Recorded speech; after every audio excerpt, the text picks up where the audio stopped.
Bonjour tout le monde, c'est Anthony de chez Vertiosa, j'espère que vous allez bien. Aujourd'hui, j'accueille Sandrine DeVos, une architecte qui a une énorme expérience.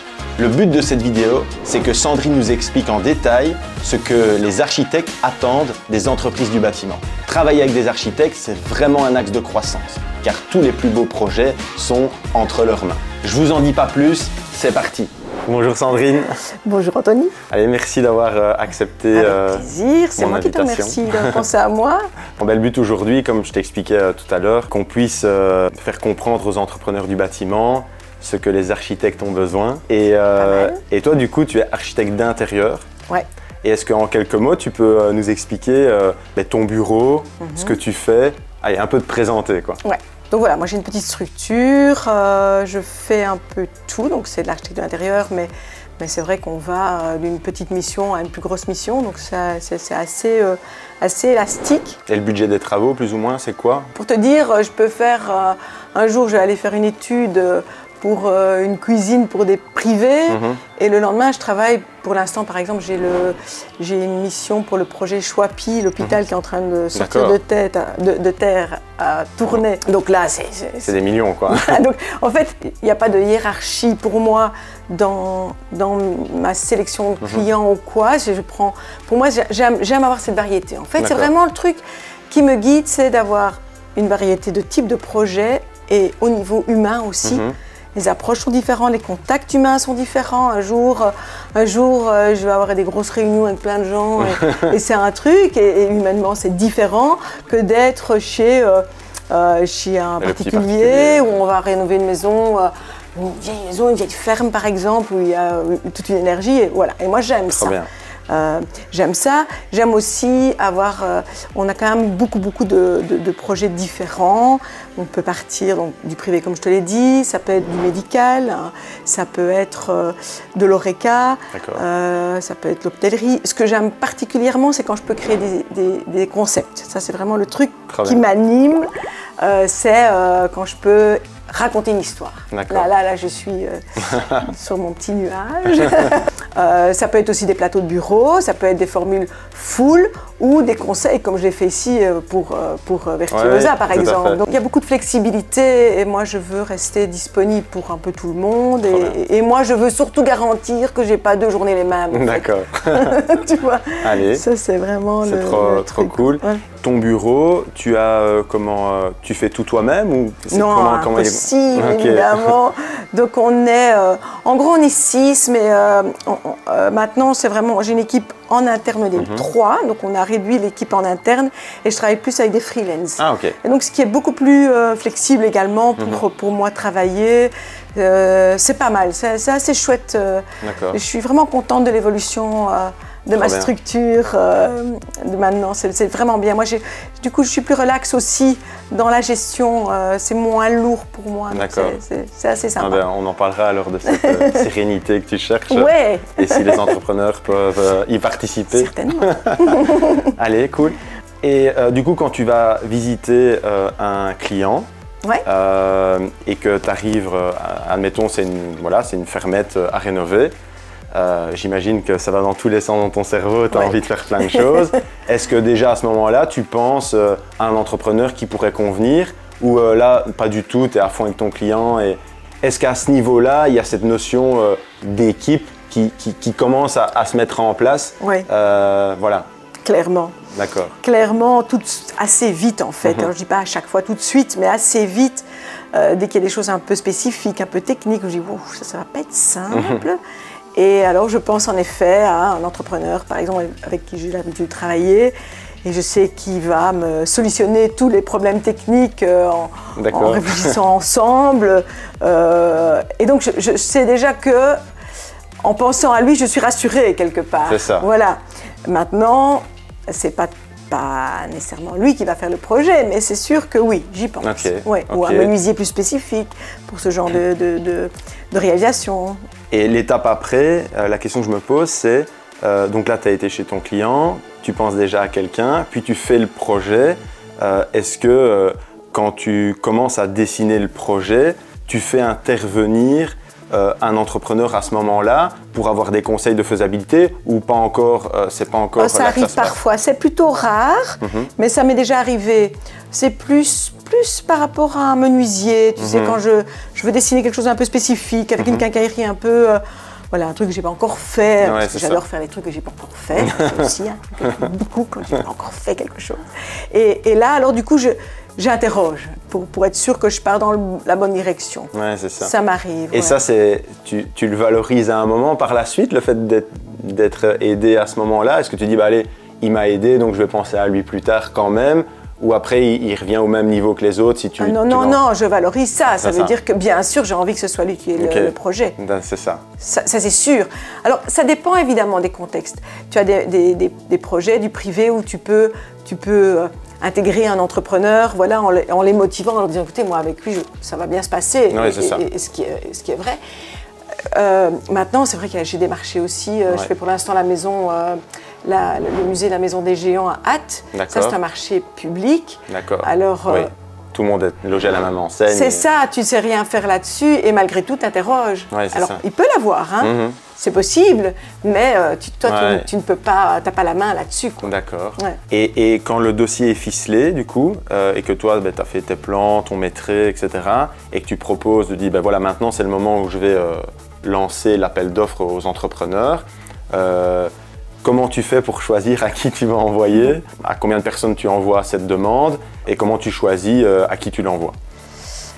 Je trouve que c'est de plus en plus compliqué. D'accord.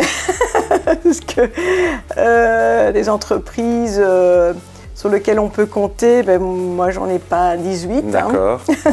En fait, en niveau menuiserie, ça dépend un peu du... Si c'est par exemple juste un menuisier, là ça va dépendre de la grosseur du projet par exemple. Je peux très bien prendre un petit menuisier qui travaille seul pour une petite intervention, un petit truc. Je ne peux pas utiliser pour un gros projet où il faut que ça sorte par exemple. Au niveau entreprise générale, là, c'est vrai que j'en ai pas beaucoup qui travaillent très spécifiquement, avec qui je peux sur qui je peux compter. Et donc, ça m'arrive de demander à plusieurs, le plus souvent quand les clients demandent, mais ça m'arrive aussi maintenant de plus en plus. Je dis aux clients, écoutez, est-ce que vous êtes OK qu'on demande à une ou deux entreprises, pas plus? Et les clients, ils sont OK. Pas toujours, vraiment en privatif. Oui, c'est ça. Et même parfois aussi en professionnel. Hein. Du moment qu'on a un prix qui correspond à leur enveloppe budgétaire et qu'on est cadré, c'est OK, quoi. D'accord. Et du coup, donc, ce que j'entends, c'est que tu as quelques entreprises avec qui tu bosses et que tu as confiance, on va dire. Ouais. Et en même temps, tu souffres un peu de pénurie d'avoir des bonnes entreprises qui puissent t'accompagner. Oui, parce qu'après, il y a une question de disponibilité. Ouais. Si à un moment donné, tu sais plus, il n'y a plus de place dans l'agenda puisqu'ils travaillent bien, ils sont efficaces, ils respectent les délais, bon ben, ok, à un moment donné, tu ne peux pas leur mettre tout. Et donc au final, ton agenda à toi, de ce que tu peux prendre sur l'année, dépend des entrepreneurs? Non, moi je prends maintenant ce que je peux prendre. D'accord. D'accord. Et les gens attendent. Ah oui, c'est ça, et ils attendent, et voilà. Mais admettons que tu ne trouves pas d'entrepreneur pour faire les travaux et qui l'entrepreneur te reporte à janvier. En janvier, tu sais que tu vas avoir un suivi de chantier à faire, qui va prendre du temps. Oui, tu vois, ça bien sûr. Ouais. Ça c'est sûr que maintenant j'essaie de ne pas avoir trop de suivi de chantier en même temps pour garder une disponibilité pour les nouveaux projets, pour ce qui est en cours, la création, parce que c'est important aussi à nous de varier mes journées. Donc si je fais que du chantier, ça ne m'amuse pas. J'aime aussi varier les choses. D'accord. Ouais. Et du coup, c'est quoi le conseil qu'on peut donner aux entrepreneurs? Pour, là, par exemple, admettons, il y a 50 entrepreneurs qui sont top, ils se disent, bah, moi je suis sûr de satisfaire Sandrine. Comment ils pourraient faire pour rentrer en contact avec toi et pour se présenter et montrer ce qu'ils ont fait? Enfin, qu'est-ce que tu aimes voir chez un nouveau gars qui vient se présenter chez toi en tant qu'entrepreneur, quoi? Oui, en fait, les mails, j'avoue que c'est pas ça ne sera pas la bonne méthodologie. D'accord. Parce que j'en ai trop, que Valérie trie, ma secrétaire. Donc voilà, c'est un petit coup de téléphone. Je pense que ça, c'est le premier contact humain. Alors moi, l'aspect humain, il est important. Hein. D'accord. Donc le coup de téléphone, le premier contact, ça c'est déjà une première chose. Et puis peut-être une fois que c'est fait, que c'est pris, qu'ils m'envoient des choses qu'ils ont réalisées, qui me donnent aussi comment eux fonctionnent, c'est quoi leur ADN, c'est quoi ce qui les anime, qui fait que est-ce que ça répond à ce que moi j'attends. Donc voilà, plus une discussion ouverte comme ça. Est-ce que, j'ai plein d'idées, si je devais te montrer ce que je fais dans ma boîte, est-ce que un petit bouquin qui montre un peu leur ADN, leurs valeurs, les projets, avec quelques numéros de téléphone d'architectes pour qui ils ont déjà bossé, est-ce que c'est quelque chose qui pourrait te rassurer? Top ça, ouais, top parce que du coup, tu as un regard rapide sur les choses. Moi, je suis très visuelle aussi. Évidemment, de mon métier, c'est logique, mais oui, donc ça peut être très chouette. Et comme on n'a pas beaucoup de temps, les mails, les écrits, les blabla, les trucs… Ouais, c'est ça. Non, ça marche pas bien, ça. Est-ce qu'entre archi, vous parlez des entrepreneurs qui bossent bien? Mais du coup, comme il n'y en a pas beaucoup, est-ce que vous gardez pour vous? Oui, mais ça c'est vrai. Il y a des fois, on m'en demande un. Alors si c'est pas un projet que j'ai, j'avoue que je ne le donne pas. J'en ai un super. Allez. Mais comme on bosse pas ensemble, tu ne l'auras pas. D'accord. Ah bah, génial. Et lui, il ne manque pas de boulot, donc c'est pas que je lui fais… Non. Tu vois, c'est ça. Sinon, je ne suis pas avarde. Non, par contre, ça risque de te mettre en porte-à-faux s'il prend un autre projet et puis que toi, tu adores bosser avec lui, qu'il est plus dispo. On est d'accord. Donc ça, c'est le principe d'un bon partenariat, quoi. Voilà, exactement. Allez, ok. Ben, j'ai une question, c'est… tu as 3 entrepreneurs, ils ont remis prix pour un projet de rénovation. Tu as les 3 prix. Allez, admettons qu'à la près de 1%, 2%, ils se tiennent. À quel point tu as un poids en tant qu'architecte par rapport au client? Ma question, c'est est-ce qu'au final, c'est le client qui choisit? C'est assez binaire comme réflexion. Ou est-ce que c'est l'architecte? Et qu'est-ce que tu peux partager là-dessus? C'est un peu les deux. C'est sûr que mon avis est important, puisque eux, ils ne les connaissent pas. Donc si c'est des entreprises avec lesquelles j'ai l'habitude de travailler, je peux en parler, je peux avoir un recul sur les choses. Si évidemment il y a des nouvelles entreprises, je leur dis que je ne connais pas et que je ne sais pas comment ils fonctionnent, mais que de prime abord ça a l'air bien. Donc en fait, je leur donne mon avis, mais je ne veux pas choisir à leur place. D'accord.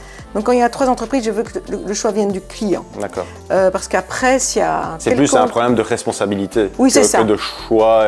Peut-être toi, tu as ton avis, il me dit choisissez-vous. Parce que si ça ne va pas, c'est vous. C'est plutôt ça C'est même pas comme ça que je fonctionne. Donc ça veut dire que je vais donner mon avis, je vais donner les pour et les contre de ce que je ressens moi, les faits, en disant voilà, c'est vrai que je vais peut-être dire que j'ai un petit coup de cœur, pourquoi pas. Aussi, voilà, tu vois, les délais là, lui est plus rapide. Lui, je sais qu'il respecte ses délais. D'accord. Tac, alors peut-être que c'est pas mal de travailler avec lui. Mais en réalité, après, je dis bon voilà, qu'est-ce que vous en pensez? Et je préfère que le client réfléchisse, même qu'il ne décide pas tout de suite, qu'il dorme dessus, et on en reparle 2 jours après. C'est ça. Et comme ça, au moins, quand le choix est fait, il est planté, il est… ça. En fait, toi, tu apportes l'analyse avec la connaissance, sur quoi ils doivent faire attention et quels sont les plus et les moins, et puis ceux qui choisissent, quoi. Voilà, avec mon accompagnement. C'est ça. Du coup, je pense aux nouveaux qui seraient intéressés de démarcher des architectes. Comment, parce que là, du coup, avec cette analyse-là, le nouveau dont on ne sait pas ce qu'il a fait, etc., il part avec 3 points en moins, quoi. Comment il pourrait faire pour effacer cette objection de « je ne le connais pas plus que ça » Ça serait quoi la meilleure façon de prouver qu'il sait bosser? Est-ce qu'une visite de chantier ou je sais pas? Oui, pourquoi pas, une visite de chantier avec un feedback de l'expérience des clients, comment ils ont vécu le chantier. D'accord. Ça peut être pas mal évidemment, parce que du coup moi j'ai bien sûr l'aspect commercial, l'entrepreneur qui va se vendre et qui va pas évidemment dire qu'il travaille mal, on est d'accord, mais j'ai aussi le retour de quelqu'un qui a travaillé avec lui, qui a une expérience, qui a eu un vécu, et donc ça c'est pas mal je pense d'avoir ce…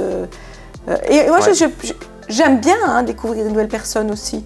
Donc je ne suis pas du tout arrêtée avec mes petites habitudes, mon petit train-train. Ce n'est pas du tout dans ma mentalité ni dans mon envie de fonctionner en fait. J'aime bien comme ça bouge. Donc, Et j'ai oublié un petit point. C'est quand l'entrepreneur reçoit le dossier pour remettre le prix. Est-ce qu'il va visiter le chantier? Est-ce que tu donnes accès au chantier pour visiter? Donc déjà là, le client, il y a peut-être une petite affinité s'ils sont là. Ça c'est pas mal. Donc, par exemple, moi quand je remettais prix, il y avait des architectes qui me disaient vaut mieux pas trop rencontrer le client pour le moment, remettez prix et après on choisit les 2 derniers et là eux vont rencontrer le client. Et dans les vidéos qu'on a fait avec Dr Sales, je sais pas si tu as vu, c'est avec un expert en vente, il dit c'est cool d'avant de remettre prix, de découvrir les besoins du client et de l'architecte. Parce que finalement, on va travailler 1 an avec le client et peut-être que même niveau valeur, ça passe pas. Ah oui. Et ça, j'en ai déjà vécu plein. Est-ce que toi, tu es ouverte à ça, à se dire j'ai pas de problème que l'entrepreneur rencontre le client pour qu'il puisse faire connaissance avant, ou c'est quand même touchy parce que ça prend du temps? Qu'est-ce que tu penses de cette partie-là? Non, c'est OK. Toi, c'est OK à 100%? Ah oui, c'est OK. Ah ouais. Maintenant, j'ai des clients qui me disent j'ai pas le temps. Oui, oui, ça c'est autre chose. C'est autre chose, mais c'est OK, bien sûr. Ah ouais. Ah bah, trop bien. Alors là, le chantier a commencé. Ouais. Il y a un supplément. Voilà. Jamais, ça n'arrive pas. Il y a un supplément, on va dire que en démontant les sols, on se rend compte qu'il faut recouler une dalle quoi, pour consolider le tout. C'est quoi la meilleure façon de présenter ce supplément pour toi? Ça, c'est la question globale. Est-ce que tu préfères avoir une vue sur le supplément avant qu'il le présente au client? Voilà, c'est quoi la meilleure des façons? Pourquoi cette question? Parce que quand j'étais entrepreneur, eh bien, j'avais un peu le sentiment, alors que ce n'était pas du tout le cas, que comme le client savait que j'étais sur le chantier et qu'il n'y a personne d'autre qui allait faire le boulot, ben peut-être que je rajoutais quelques euros, puis de toute façon, il n'a pas le choix, il doit le faire. Et ça, moi, cette situation, j'étais un peu triste, et donc je faisais tout pour prouver que ce n'était pas ça. Mais quand on doit prouver, se justifier, ça fait un effet inverse en fait. Et donc, c'est quoi la meilleure des façons pour toi pour présenter un avenant quand l'entrepreneur a en face un architecte et un client quoi? Quand ça passe le mieux pour toi, c'est comment? En fait, moi, c'est vraiment... Moi, je prône la communication. D'accord. Vraiment la communication tout de suite. C'est pas qu'on va venir avec le truc après, qu'on a déjà tout vu avec l'entreprise. Donc, montrer le prix le plus vite possible. En fait, parler de la problématique tout de suite au client. Voilà, on a constaté ça, on n'aurait pas pu le voir avant et il va y avoir des suppléments. Je ne sais pas encore combien, mais je vous préviens. Donc, quelles sont les alternatives? Il y a ça comme piste. Montrer qu'on a réfléchi au niveau budget, peut-être aussi proposer des choses qui peuvent coûter, la plus belle façon, ça sera peut-être plus cher, peut-être une solution un peu moins coûteuse, peut-être moins qualitative, mais tout à fait optimale quand même. Mais bon, voilà, on peut proposer aussi et montrer qu'on sait décarcasser aussi. C'est ça. Que c'est pas que, voilà, c'est 30 000 et on fait, paf, c'est bon, quoi. Non, non, montrer qu'il y a une recherche et donc on propose différentes pistes, s'il y en a plusieurs, bien sûr. Et voilà, et donc, à ce moment-là, c'est clair, c'est transparent en fait. C'est transparent, c'est tout simple. Et en général, les clients, ils comprennent. Ils comprennent. C'est plutôt ça en fait. C'est pas qu'ils acceptent, ils comprennent. Ils disent c'est normal. C'est normal, voilà. Et je pense que s'il y a une confiance aussi entre le client et l'entreprise, il n'y a pas ce truc où ils vont se dire ouais, mais là, il va aller me saigner. Génial. Il sent bien que l'entreprise, elle est là pour de commercialement répondre à un projet. Il a déjà son enveloppe budgétaire qui est là de toute façon. Donc gagner sa vie, il gagne sa vie et tout le monde, c'est OK quoi. Ouais. Et donc, le résumé de ça serait vraiment pour présenter un avenant, un supplément, il faut parler de la problématique tout de suite. Oui. Et proposer 3 solutions. Je trouve ça vraiment bien, 2, 3, 4, 5, peu importe, pour que le client aussi se sente libre de choisir la plus chère, mais par contre qui a ses avantages, la qualité-prix où il y a avantages et inconvénients, et peut-être il y a la moins chère, mais alors il faut que le client fasse des concessions et puis il choisit quoi. C'est ça. C'est ça. Et alors ce qui est important après, c'est d'avoir des écrits. Oui, tout à fait. Ça c'est vraiment essentiel. Et du coup, faire signer un avenant. L'avenant avant de faire le travail. Faire un PV, exactement. Faire un PV qui acte tout ce qui a été dit ensemble et choisi ensemble. Et du coup, l'inverse, parce que j'avais plein de sous-traitants, nous on faisait comme ça, mais par contre j'avais des sous-traitants qui avaient du mal à suivre administrativement et c'est ça que Virtuosa apporte. Parlons de l'inverse, quand on ne fait pas ça, mais du coup ça crée une frustration chez le client parce qu'il se dit je sens qu'il y a un problème mais j'ai pas la solution, j'ai pas le prix, je sens qu'il y a le lance-pierre quand ça s'étirer et je vais me manger un caillou en plein front, ça va bientôt arriver et on ne sait pas quand. Et donc oui, c'est important que nos entrepreneurs soient vraiment bien conscients de ça. Après, admettons que l'entrepreneur coule cette dalle ou monte ce meuble et il y a vraiment un problème, il doit recommencer, ça se passe mal. C'est quoi l'attitude que tu attends de l'entrepreneur face à un problème, on peut dire de malfaçon, dû à une erreur quoi. Moi, la première chose, c'est qu'évidemment, tout de suite, il m'en parle parce qu'il le voit et qu'on essaie pas de Donc c'est mieux qu'il te montre avant que tu le vois. Oui, j'aime autant. Voilà. Je préfère. Voilà. Franchement, je préfère. Et puis après, ça dépend. Moi, je suis pas là non plus pour faire, tu vois, mon architecte d'intérieur qui m'a dit il faut suivre mes plans à tout prix, on casse tout. Enfin, non, c'est pas du tout mon but. Donc, moi, là, ça dépend des problèmes. Il y a parfois des erreurs qui finalement, quand on réfléchit avec le client à des pistes, on se dit mais on va pas tout démonter. Et alors, je peux redessiner quelque chose. Et alors, moi, je peux retravailler dessus. À fond. Et c'est ok, hein, moi j'ai pas besoin je peux me mouiller un peu aussi pour que l'entreprise, trouver une solution, quoi. C'est ça, sans tout démonter nécessairement. Donc ça arrive, parfois on change un peu les choses, et parfois c'est pour un mieux. Donc au fait, il faut aussi être attentif à ça et pas se dire ouais non, il n'a pas respecté mon truc, on dégage. Donc non. Mais parfois, je fais démonter et je dis sorry, ça va pas, c'est pas possible, c'est pas structurellement possible. Ça, je peux pas accepter, donc je suis vraiment triste pour toi. Oui, c'est ça. Mais tu voilà, le démontes. C'est comme ça, c'est comme ça. Quoi. Voilà. Pour les entrepreneurs, l'attitude, c'est de le dire tout de suite, d'être transparent et d'être vraiment humble de l'erreur qu'on a fait. Voilà. Et dire voilà, et sorry, grave, hein. Si vous voulez, je démonte.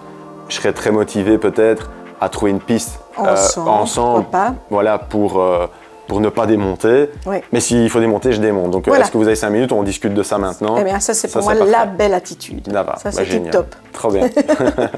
Alors là, on est à la fin du chantier. Ouais. Et l'entrepreneur a 3 semaines de retard. Ah. Voilà. Et là, c'est une question que j'aurais aimé poser quand j'étais entrepreneur, même si j'ai une piste de réponse. Il y a des projets où on nous appliquait les amendes de retard. Et il y a des projets où on dit ouais non, c'est pas grave. Et parfois on n'en parlait même pas quoi. C'était ouais, j'envoie ma facture et puis c'est fini quoi. Qu'est-ce qui fait qu'on applique les amendes de retard ou pas? Et toi par exemple, voilà, est-ce que tu as déjà appliqué des amendes de retard aux entrepreneurs? Et qu'est-ce qui a fait que tu t'es dit ben, c'était mérité, voilà, voilà, tout ce chapitre-là. Qu'est-ce que tu en penses? Et la question c'est ça, c'est admettons qu'il y a une semaine de retard ou 2 de la part d'un entrepreneur, quelle attitude, et peut-être c'est en amont que ça se passe, quelle attitude il doit avoir tout au long de son chantier pour ne pas avoir ces amendes de retard et pour que le client se dise, et l'architecte, et ok, il a eu 2 semaines de retard, mais ça s'est super bien passé quand même. Et j'ai l'impression que dans ma question, il y a la réponse. Je ne sais pas ce que tu en penses. Oui, oui. Moi, j'en ai déjà appliqué, mais c'est plutôt à la demande du client. D'accord. Et les clients, ils ont subi du coup. En fait, c'est des gens qui ont eu une mauvaise expérience préalablement, donc ils sont un peu sur leur garde. D'accord. Oui, où il y a eu un antécédent quelconque, enfin voilà. Et donc du coup, ils veulent fonctionner comme ça.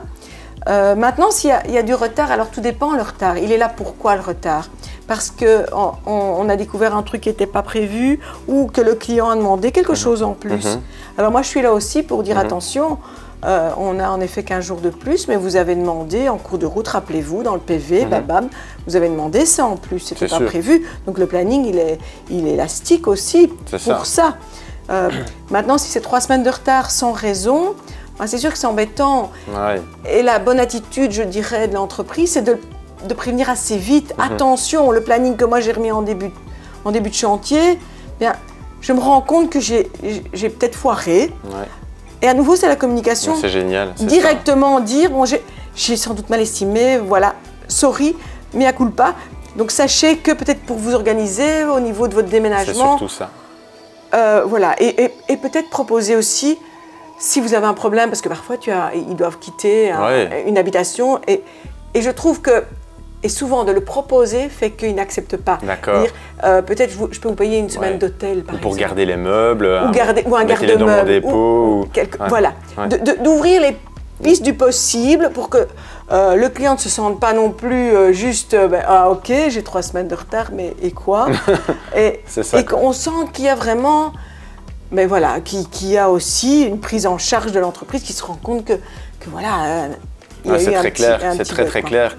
Et donc, c'est mettre à jour le planning, pas juste une fois par chantier, mais à la limite tous les mois, toutes les semaines selon la taille. Exactement. Et de tenir au courant le client du planning de façon très transparente. Tout à fait. Deuxième point, et ça c'est cool parce qu'avec Virtuosa, on l'a vraiment bien intégré, dans les avenants, tu as les jours supplémentaires de travail. Voilà, parfait. Et quand tu fais signer le supplément, tu sais combien de jours en plus et tu rajoutes ça à ton délai de chantier.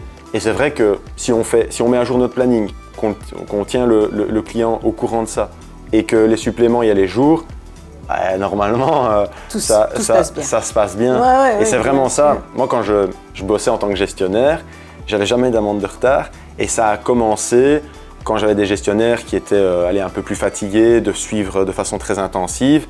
Et ils ne faisaient pas les mises à jour de planning aussi souvent que moi. Je vois bien de quoi tu parles. Voilà, c'est ça. D'ailleurs, pour l'instant, il n'y a plus que moi qui suis les chantiers et ça se passe nettement mieux. Mais c'est ça. Et finalement, c'est cette rigueur que l'entrepreneur doit avoir et de la discipline. C'est très... Et je dirais même l'architecte, au fait. Hein, parce que les PV, c'est sûrement pas ce que je préfère faire. On est d'accord. Hein. Mais je l'ai fait. Je l'ai fait et je note toutes ces décisions, les suppléments, tout est noté tout le temps, toutes les semaines. Ah oui, c'est casse-pied, c'est vrai. Mais la performance, c'est ça. Je crois que c'est une partie de... S'il y a une partie de ton boulot que tu kiffes pas à 100% et qu'il faut le faire, il faut le faire. C'est comme ça. Exact, sinon, tu payes beaucoup plus tard. Exact. J'ai une dernière question. Si tu devais décrire ton entrepreneur idéal, il serait quoi? Il serait grand, beau, yeux bleus. Yeux bleus, non. Ça pourrait être marron. Oui, ça va. Mais vraiment, l'entreprise idéale, l'entrepreneur idéal, tu te dis voilà, c'est... donc une entreprise qui remet prix relativement rapidement, ça c'est déjà un bon départ.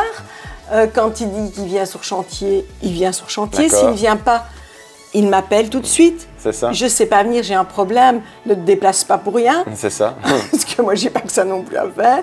S'il a du retard, il prévient. Ça, c'est déjà très chouette. Après, c'est tout ce qu'on a dit juste avant. Ça veut dire la communication. Il communique. Moi, je trouve chouette aussi quand un entrepreneur n'hésite pas à venir vers moi avec des idées, des suggestions. Tu vois, moi, je vais dessiner quelque chose et puis il va me dire, oui, Sandrine, dans ton meuble, là, par exemple, on peut rentabiliser autrement. Est-ce que tu serais OK de changer un peu ta proportion? Oui ou non, ça va être décidé. Mais si on le fait, tu vas gagner en budget, ça va réduire le prix parce que, paf, on peut rentabiliser plus de panneaux. Et ça, j'adore, des trucs comme ça. J'adore aussi quand ils amènent des solutions techniques auxquelles moi, je n'ai pas pensé parce qu'ils ont leur connaissance que moi, je n'ai pas. Tout à fait. Et donc, moi, j'aime bien cette communication. Il y a aussi, c'est aussi l'aspect humain, que ces suites de chantier soient sympas. Donc, si au niveau convivialité, c'est professionnel, mais aussi c'est sympathique. C'est vraiment ça. C'est chouette pour tout le monde, au fait. C'est ça. Et donc, voilà. C'est quand même, dans les valeurs Virtuosa, on a sympathique et pro, quoi. Parce que quand t'es juste sympa, ça fait guignol. Et quand t'es juste pro, ça fait renfermer, quoi. Ah bien, génial. Ben voilà. Merci beaucoup, Sandrine. Merci à toi, c'était trop bien. De m'avoir accueilli. Très chouette. Merci. Voilà, c'est déjà fini. Vous l'avez compris, une relation saine avec l'architecte et le client aussi. Ça démarre par être super sympa, professionnel et transparent. J'espère que ce contenu vous permettra d'affiner ou de commencer la relation avec les architectes. Continuez à nous envoyer vos questions, c'est chaque fois un plaisir d'y répondre. Alors en ce qui concerne Virtuosa, la mission reste la même, apporter plus de succès et plus de sérénité aux entreprises du bâtiment. À bientôt!